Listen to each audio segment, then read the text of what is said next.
குமரி மீனவர்களை கைது செய்த பிரிட்டிஷ் கடற்படையினர் அதனை அண்மை செய்தியாக பார்த்துக் கொண்டிருக்கிறோம். கைதான 10 மீனவர்களும் தூத்தூர் கிராமத்தை சேர்ந்தவர்கள் என ஒரு தகவலானது வெளியாகி இருக்கிறது. விவரங்களை செய்தியாளர் மணிகண்டன் வழங்க கேட்கலாம். மணிகண்டன், 10 மீனவர்கள் கைது செய்யப்பட்டிருப்பதாக தகவல் வெளியாகி இருக்கிறது. எங்கு அவர்கள் கைது செய்யப்பட்டார்கள்? விவரங்கள் என்ன? சேர்ந்த 10 மீனவர்கள் டிக்கோ கர்சியா தீவு அருகே பிரிட்டிஷ் கடற்படையினரால் கைது செய்யப்பட்டுள்ளனர். எல்லை தாண்டி மீன்பிடித்ததாக இந்த கைது நடவடிக்கை எடுக்கப்பட்டுள்ளதாக இந்திய வெளியுறவுத்துறை அமைச்சகத்திற்கு தகவல் தெரிவிக்கப்பட்டுள்ளது. அதனைத் தொடர்ந்து அமைச்சகம் இத்தகவலை வெளியிட்டுள்ளது. இதனால் மீனவ கிராமங்களில் சோகத்தில் மூழ்கியுள்ளனர்.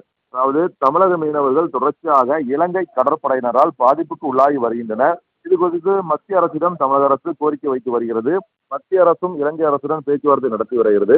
குறிப்பாக குமரி மாவட்டத்தை சார்ந்த மீனவர்கள் மேலை நாடுகளில் தங்கி மீன்பிடி தொழிலில் ஈடுபட்டு வருகின்றனர்.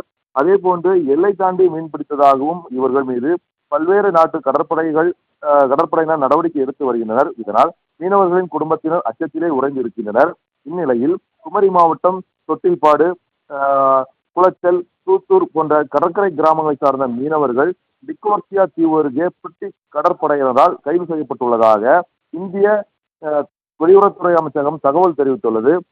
எந்தெந்த மீனவர்கள் என்று பெயர் சரியாக குறிப்பிடப்படவில்லை. மேலும் குமரி மாவட்டத்தை சேர்ந்த மீனவ சங்கங்கள் இது குறித்து விசாரித்து வருகின்றனர். உடனடியாக அவர்களை விடுவிக்க வேண்டும் எனவும் மத்திய அரசை வலியுறுத்தி வருகின்ற இச்சம்பவமானது குமரி மாவட்ட மீனவர்களிடையே சோகத்தை ஏற்படுத்தியுள்ளது.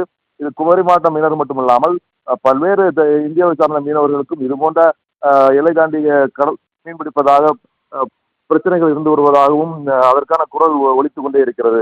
ராஜலட்சுமி,